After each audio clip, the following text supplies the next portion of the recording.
Salut les amis, you're welcome on this platform. J'ai pas nommé qu'on est devenu un véritable phénomène. Hein. Les attaques fusent de tout part, les gens racontent ce qu'ils veulent. Mais quand il est en direct, il y a pas mal de personnes. Hein. C'est le recrutement. Voilà. Quelqu'un a même dit que c'est l'influenceur qui influence les autres influenceurs et les journalistes. Tant mieux. S'il peut faire ce travail et que les gens apprécient, c'est une bonne chose. D'autres personnes certainement n'apprécient pas ce travail. Mais beaucoup apprécient ici va le monde. Hein. There are ups and downs and not everybody should be okay on any situation. So that's life. Maintenant, il a parlé de Stifa beaucoup dans ses sorties, expliquant comment il a pu faire pour avoir de l'argent et tout. Steve d'ailleurs nous a fait une vidéo, il nous expliquait qu'il est devenu milliardaire, qu'il était très occupé pour la construction de son business. C'est pour ça qu'il n'a pas fait les sorties. Et il a fait une sortie enfin. Il expliquait comment il a dépensé autant d'argent. Après, il est revenu pour expliquer comment une vidéo lui donne des millions.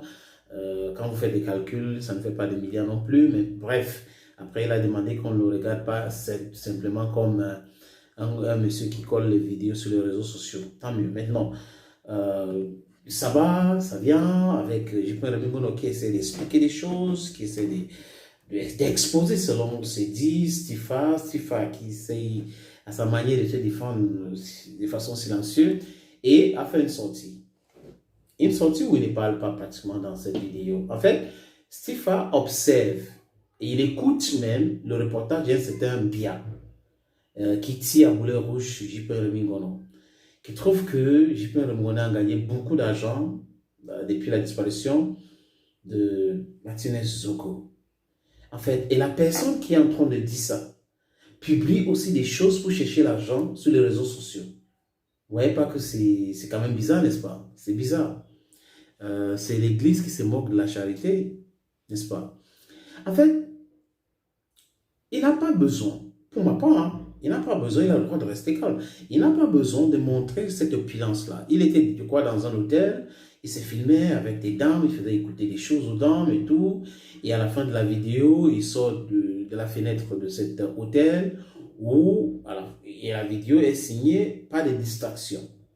Cette mégalomanie, il fait montre de son opulence dans un pays pauvre, très endetté et embêté, est malsain.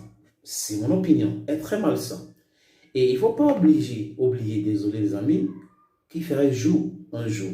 Everything that goes up must come down. Il y a une chanteuse au Cameroun qui a dit, on n'a pas besoin de narguer le peuple tout le temps. Vous n'avez pas besoin de ça, de narguer le peuple, de lui montrer que vous êtes riche, vous êtes très très riche. Vous n'avez pas besoin de ça. N'oubliez pas, everything that goes up must come down. That's life. That's how it works. So, stop provoking people who are suffering, who are living in abject poverty, who cannot have 2 meals a day on their table, who are not capable of sending their kids to school. And then in 4 years, you became one of the richest youths in your country. And then you're bragging, you're not in your chest and stuff like that. On doit faire très attention. Les amis, je vous suggère de regarder cette vidéo. Il a mis les extraits de J.P. Remingono et Raoul, c'est quoi, c'est Bia, quelque chose comme ça, qui travaille pour une chaîne de télévision à Yaoundé, la chaîne bleue. Regardons, les amis. Stifa, mes chers influenceurs, est donc celui-là qui, bien sûr, est parti proposer vos noms et de l'argent. Comment on devait vous payer? Nous lisons tous les jours des opinions sur Internet et qui se transforment dans des 20 heures de nos voisins en information. Stifa a donc réussi à prendre ses influenceurs, à les payer et à les soumettre au gouvernement. Du coup, lorsqu'il y a une action, vous n'allez jamais les voir dénoncer. Pendant que les gens sont dans les mois, la frustration, d'autres en profitent pour faire la théâtralisation, qui vire aujourd'hui à l'obsession. Vous êtes 1,5 million sur la chaîne de Stifa et il vous chie dans la tête. Ne pas parler ne veut pas dire qu'on n'a rien à dire. Ça peut signifier parfois pour les gens qui ont vécu, qu'on observe ou tout simplement qu'on attend la bonne information. Mais chacun fait semblant de ne pas voir. Juste parce que Stifa n'a pas donné le là ou il a donné le là en cachette. Les journalistes qui doivent réaliser des enquêtes journalistiques et parler avec des faits et preuves palpables sont devenus des journalistes d'investigation des pages Facebook. Et bien sûr, Steve Farr, qui fait des productions de 3 minutes, a réussi l'exploit. Que sur ces 3 minutes-là, ils réussissent à construire un véritable domaine. En plein cœur de Bastos, en plein cœur de Bastos, en plein cœur de Bastos, non loin de ce qu'on peut appeler le quartier le plus chic de Yaoundé. Puisqu'il faut le savoir, c'est à côté aussi, hein, des enfants de Chantal Biya.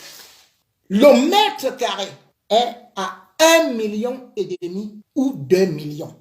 C'est vrai que nous ne sommes pas obligés de nous aimer, mais nous sommes appelés à vivre ensemble dans notre belle patrie. Vous ne savez pas que quand on est influenceur, on fait le blanchiment d'argent?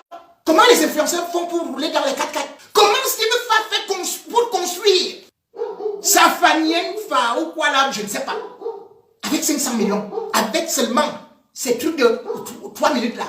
Il fait comment? Vous me direz qui ne dit rien consent et moi je vous répondrai qui n'a encore rien dit est tout simplement prudent. Ce terrain que Steve Farr vante est le terrain donc qui avait été acheté par Laurent Esso, lequel a débloqué 500 millions pour la réalisation de ces travaux.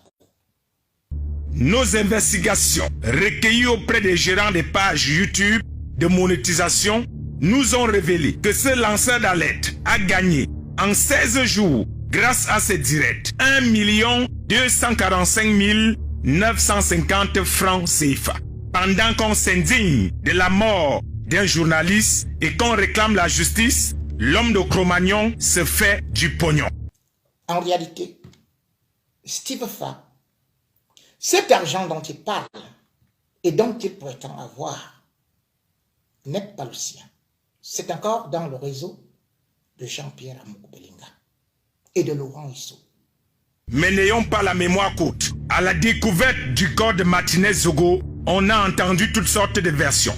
Souvenez-vous de cette version d'un lanceur d'alerte installé en France. Il avait dit que ce sont des individus travaillant dans une société de gardiennage appelée Ranger Security. Il donnait même des noms. Donc un certain Assimi Gaïtan, qui selon ce lanceur d'alerte, que beaucoup écoutent tous les jours plus que les enquêteurs, avait loué une Prado noire à Douala, dans une entreprise de location de véhicules, et qui a fait tuer le dit propriétaire, parce qu'il avait remis la Prado avec les traces de sang.